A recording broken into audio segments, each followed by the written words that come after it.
Crime Stalkers? This is Steph. And I'm Sin. And thank you for tuning in to episode 3 of the Crime Stalker podcast. That's right.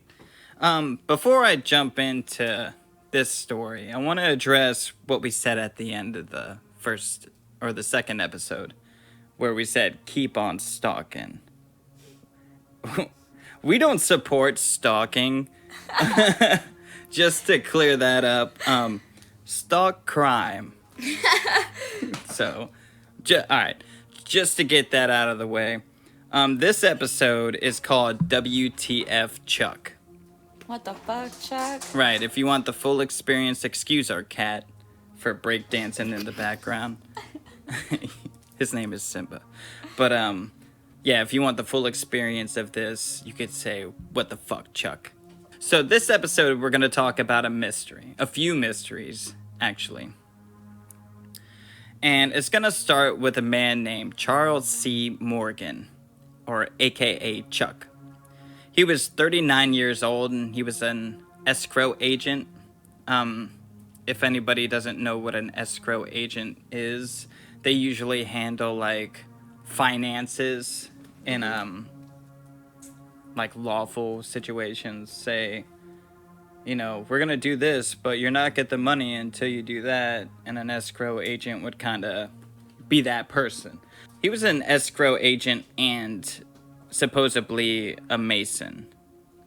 So it kind of gets like a little Illuminatic. But it won't really get that deep into it. But he went missing on March 22nd in 1977 after leaving his crib in Tucson, Arizona. Ain't that where aliens are and shit? Well, yeah, for sure. I think like Was Arizona, Nevada. In Texas. I mean, we all know it's Texas. I think Area 51 is in like in Nevada though. Okay. But it's all out there. 3 days after he went missing, he arrived back home at like 2 a.m. with a plastic cuff around one of his ankles, and his hands were zip-tied together. His wife, Ruth, woke up and tried to help him, but he couldn't talk.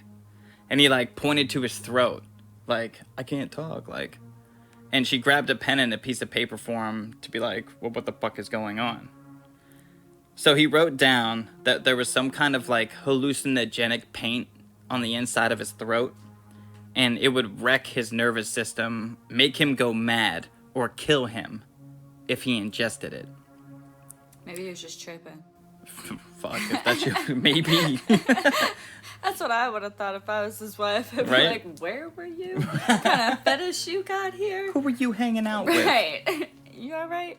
So, he wrote down that he was kidnapped and tortured.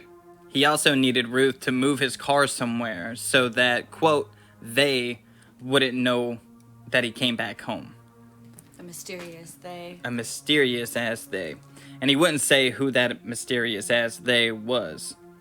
Side note, he drove a Mercury Cougar. I had a Mercury Cougar. Those are nice cars. Yeah, and you don't really hear about him too much. I remember Daryl hit me up one time, and it was like, there was a serial killer or something like that in Canada that had one of those cars, and I was like, oh. Anyways. Should I run now? No, I don't have the car anymore.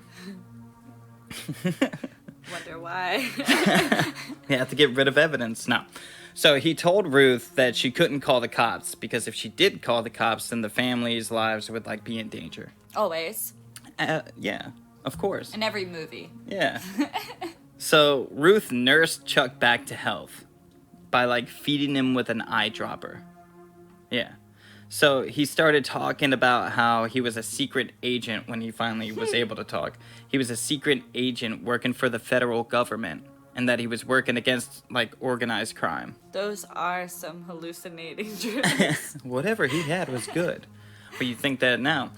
But when he escaped from his kidnappers, which was near Phoenix Sky Harbor Airport, they still had his Treasury ID. So after the kidnapping, Chuck, like, he got super paranoid. He started carrying a gun around with him everywhere he was, wearing a bulletproof vest. He wouldn't let anyone besides him and Ruth pick up his daughters from school and take them. Like, he drove his daughters to school every single day now. 2 months after the kidnapping, or the disappearance, which was June 7th, he disappeared again. But before he disappeared this time, he actually told his dad, like, if something ever happens to me, I have a letter that's gonna explain, like, who's responsible and whatever. But no one ever found that letter. And 9 days after the second time he disappeared, an unidentified woman called Chuck's wife, Ruth, and told her, Chuck's all right. I don't know how to pronounce this. Hold on. Let me Google it. Ecclesiasticus. Ecclesiasticus. Yeah, so she said that while she was on the phone with Ruth, and then she said 12, 1 through 8, which is a Bible passage. The Ecclesiasticus. That's a Bible passage. And what that Bible passage says, which she didn't say on the phone, but what it is, quote, men are afraid of a high place and of terrors on the road. Remember him before the silver cord is broken and the golden bowl is crushed. Then the dust will return to the earth as it was, and the spirit will return to God who gave it. Quote. Right, it's kind of ominous, like. Kind of weird shit. Right, like, just cryptic as fuck. She called off private. I would have at least called back. I don't know if they had star 69 or whatever the fuck back in the 70s. I thought it was like star 67 or Star something. 67 and star 69. There's one that tells you who called last. Oh, And then there's another one, I forget, maybe blocks your number or something like that. Yeah. I We came forget. a long way. We can't do that no more. That was like 90s shit, 2000, early 2000s. You wanted to prank call your teacher, you'd use those. Those were the good days. When phone books like were the size of, Right. you know, now they're like a fucking paperback. So 2 days after the creeper phone call, Chuck was found. But he was dead. He was shot with a bullet wound in the back of his head from a .357 Magnum that was laying next to him. And he was found in the desert about like 30 feet from the inside, or from the side of the highway in the area of San Juan Springs. And he was wearing his bulletproof vest, and he had gun residue on his left hand, but the Magnum that was next to him didn't have any prints on it or anything. Right. So it's like... They tried to make it look like a suicide. Right. But it definitely was not. Right. And he had a bullet hole in the back of his head, too. Right. So like, I don't know how. Yeah. So it kind of sounds like a hit. You know what I mean? So, like, shooting your head in the back of the head, or shooting yourself in the back of the head would be, like, super fucked up. Right. It'd be hard to do. You want to go straight across. For Right. Sure. Well, I mean, just imagine that's totally impractical. Oh, yeah. But regardless, the cops classified it as a suicide. Right. So in his car, the police also found like several weapons, a whole bunch of ammunition, a CB radio, and there was a handwritten note that had directions leading up to the crime scene, So which appeared, and they were in his hand. investigate. Huh? I said, so they didn't really investigate all that well. They got all the evidence in Right. front of them. So they were just like, all right, easy day. Right. Oh, yep. He killed himself Yeah. with all this weird shit going on around him. Right. Well, it gets weirder. So, and it looked like it was in his handwriting, the note. And his car, the Mercury Cougar, was modified that he could unlock it from like some kind of switch under his fender, which is pretty dope. Like, Right. you know. Well, they found a pair of sunglasses that allegedly weren't Chuck's in the back seat. Now, I don't know how they knew that. I know Chuck wore glasses, and like we got pictures. I'll post them on our What shit. if they But asked his wife? right, Ruth was like, "Nah, that ain't his." And they also found a white handkerchief that either had like a piece of his tooth or a whole ass tooth in the back seat, and that depends on your source. And then he had been wearing a belt buckle that concealed a knife and a holster, but the weirdest part of all this was the $2 bill that was clipped on the inside of Chuck's drawers. Like, yeah, on the inside of his pants or his underwear, he had a $2 bill that was, like, clipped in there. Oh man, I wonder if that's a thing. Well, I know. Still got my $2 bill was in my gonna purse. say. I won't save it, like change it. People save their bills in the weirdest spots. Right. So that $2 bill that was in his underwear had like 7 Spanish names written on it from the letters A through G. Also, that Bible verse is whatever it was. Yeah, I don't that was know. also written down on the $2 bill. And the serial number of the dollar actually had the 1 and the 8 circled. Oh, Just okay. like the chick mentioned, like so 1 it through was 8. like a note or a clue thing. Kind of, yeah. So, and I also have pictures of those, so we'll post those up too. Sweet. But also, if you didn't think you could fit that much on a $2 bill, there was a map that was drawn on it that showed whole like ass map? a whole ass map. No. Yeah. I mean, it wasn't. It's probably not what you think, but there's like you could see there's a map, which we got pictures of that as well. But it showed like several roads in between Tucson and the Mexican border. Towns Rubles Junction and Sasabe were marked and were like well known for smuggling. And those were on there. So, like, was it a map of like smuggling on this $2 bill? Like, why would this guy have that on his fucking dollar? Was he a spy? I don't know. That's what I mean. Like, That's a weird place to put a $2 bill, but that's also a lot of weird shit to put on a $2 bill. right. And not to mention all the other fucking weird Right. shit. Maybe he was a spy. So 2 days after Chuck's death, an anonymous call came into the Pima County Sheriff's Department, and a woman who chose the name Green Eyes spoke with an officer and said that Chuck had met her at a local hotel where he showed her a briefcase that had like several $1,000s in it. And he said that the money was going to buy him out of a gang contract like that was on his head. So like he had all this money and he was gonna like pay some kind of debt to like get these hitmen to not fucking kill him. Right, I told you it gets fucking weirder. Hey, he's into some weird stuff. And it turned out that this weird Green Eyes lady that called was actually the same lady That called the wife? Yeah. Wonder if she has green eyes. I don't know, I didn't get a picture of her. I'd hope so. Or she was just sitting there like, oh fuck, what should I name myself? Seen his eyes. I'll throw them all off. I got Right. blue eyes. So authorities classified Chuck's death as a suicide, even though there was all this fucking fishy shit going on. But the family wasn't like about that. They're like, nah, the fuck it wasn't no suicide. And they based their suicide theory on him having like some financial difficulties, or maybe he was in fear for his safety. But some of the investigators didn't think it was a suicide either. Obviously. But the county medical examiner listed it as an unsolved death. Okay. So they didn't really quite Agreed. classify it as a suicide. Right, the cops Okay. believed, well, a handful of the cops believed it was, but the Right. county examiner was like, nah. That's because they didn't want to investigate no more. They were just too lazy. Either that or they were fucking scared. Or they're a part of it. Ooh. So, an interesting fact. Chuck's car was actually broken into while it was in the police's possession. So, Sketchy. Right? How the fuck? Right. Them Yeah. things are like locked down like Fort Knox. Right. Like, yeah. That makes no sense. And his office was also ransacked. And 3 weeks after his death, 2 men claiming to be FBI agents went to the Morgan home and told Ruth that they had to search it. They wouldn't tell her what they were looking for, nothing. They just tore the house apart for like several hours. And they didn't like clarify if they found anything. They just fucking left. And left the house all fucked up. See, all that sounds weird.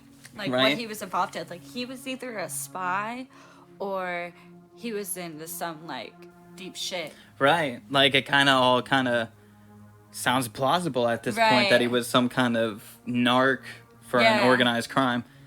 So there weren't any suspects in the case, especially with it being ruled a suicide, but there was suspicion towards the mafia. And it turned out that Chucky was well known for handling financial transactions for the mafia. Remember, he was an escrow agent. Yeah. And there's like some suspicion that he may have been involved in money laundering. So maybe he knew too much. You know, knew too much about the wrong people. Yeah, that's what it sounds like.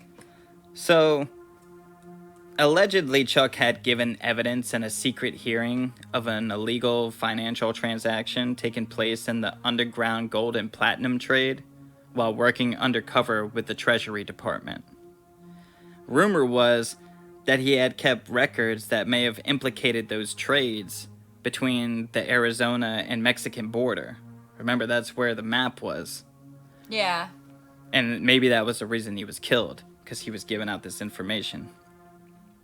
And his story was covered on Unsolved Mysteries in the 1990s, where the journalist Don Deverox was interviewed about the case. I'm hoping I'm saying his last name wrong. Or right. I hope it's right. We hope it's wrong. I say it a couple times in here, so. Deverox, or Don, maybe I'll just call him Don, actually called the FBI and was like, do you know anything about this, like, Charles Morgan? And they were like, nah, we don't know who that is. We never searched their house or anything. We never even heard of this cat.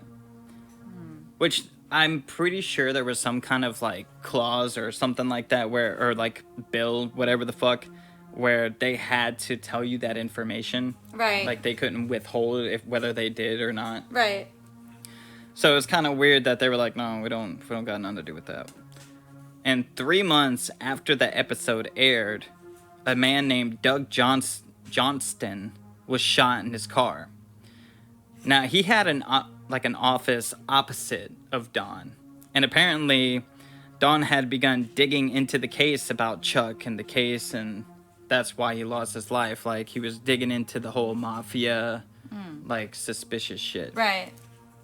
Now, Doug, the one that, had an office across from Don, also drove a similar car to Don. It was like this station wagon.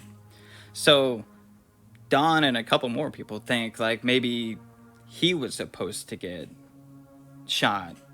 The other guy, not Don. Not Doug. Not Doug. Yeah. Right. Like, maybe they got mixed up. Mixed up, yeah, right, exactly. And also, Doug was right-handed, but he was shot on the left side of his head, and there was no gunshot residue on his hands, nor was there even a gun found. But his death wasn't classified as a homicide. You gotta tell me they ruled that as a suicide too? Yep.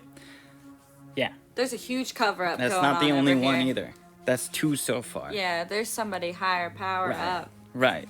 So 1 year later, an investigative, I can't talk fucking today for shit. An investigative reporter contacted Don, the one that survived, didn't get shot. Mm-hmm. And he was trying to link up with him and share evidence because he was also investigating that whole Chuck thing. Mm-hmm.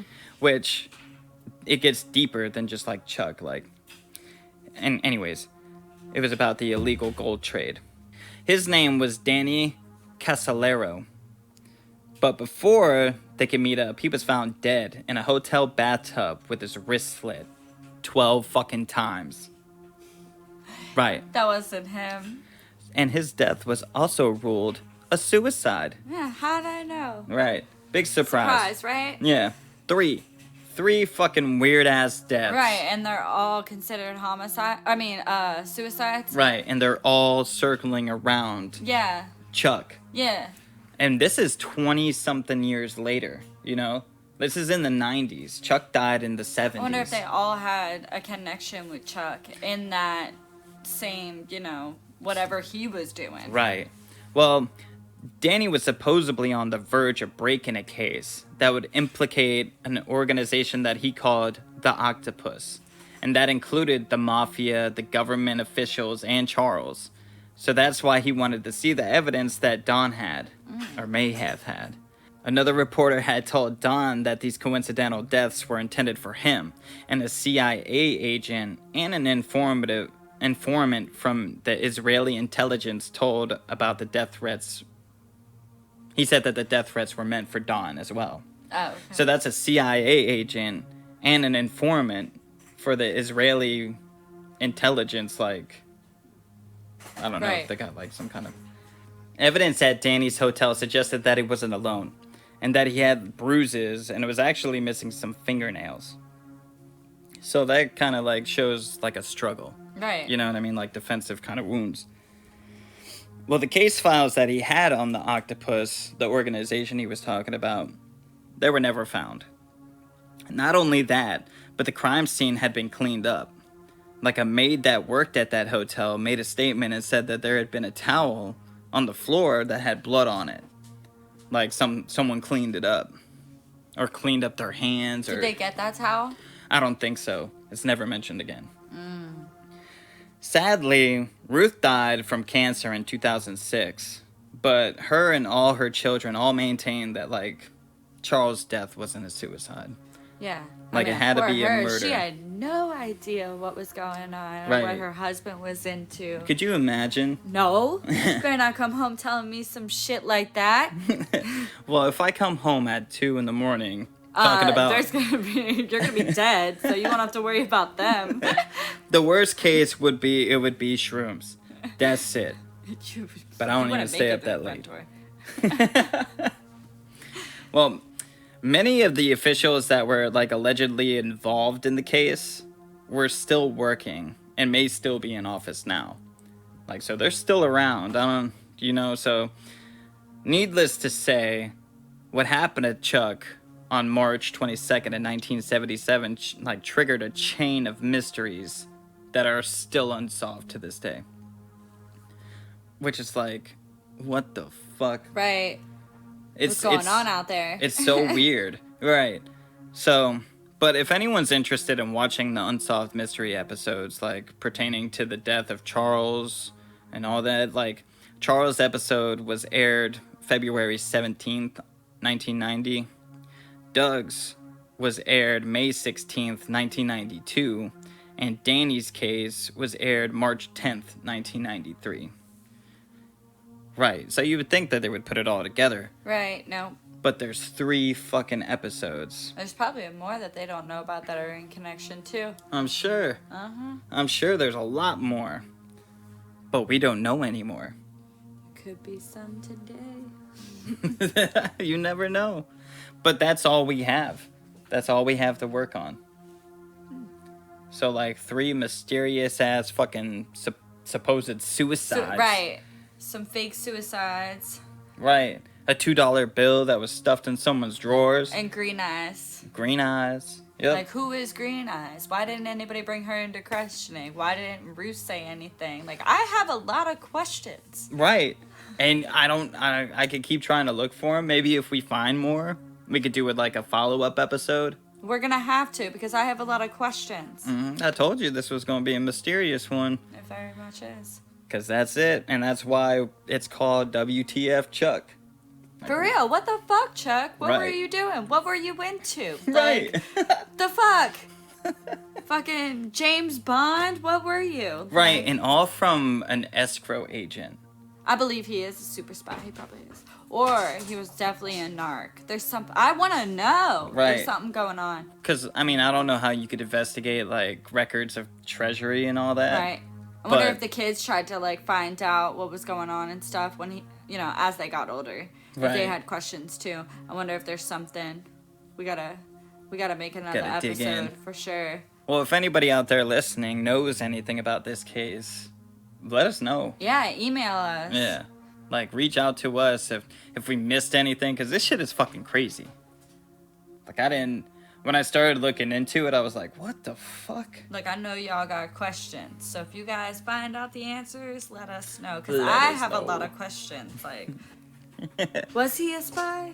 Super spy? Right. Or was he a narc? And But either way, like, this man's into some shit with the government. We're already corrupt. We've been corrupt, apparently. Mm-hmm. Well, that's Fuck. money. Money makes the world go round. I want to know what the fuck was in his throat. Because if all this kind of has some, like, relevance of truth to it. I want to know what drugs he was on. What or the given. fuck? Right. That's Right. gotta be some strong shit. He admitted he was a spy. You're not supposed to do that. That's like a rule. If you're a spy, you don't tell people you're a spy. Right. They gotta find out, like James Bond. Exactly.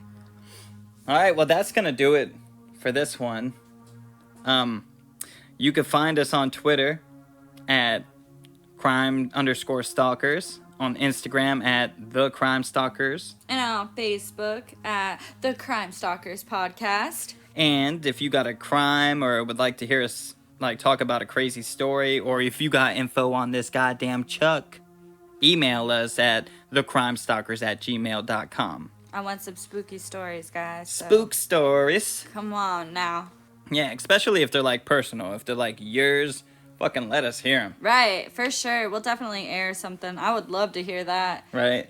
I got some stories. Fuck yeah.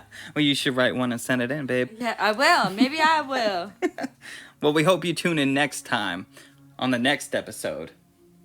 We'll see you later, Crime Stalkers. I would say keep on stalking, but I don't want none of you weirdos to get, Get any ideas and start blaming. different intentions. How about this? Keep on stalking crime. Exactly. Keep Or like- on stalking crime. Or keep on crime stalking. Keep on crime stalking. Yeah. Tell your moms, tell your friends moms, tell your kids, motherfucking teachers about us, and join us next time. Laters. Peace.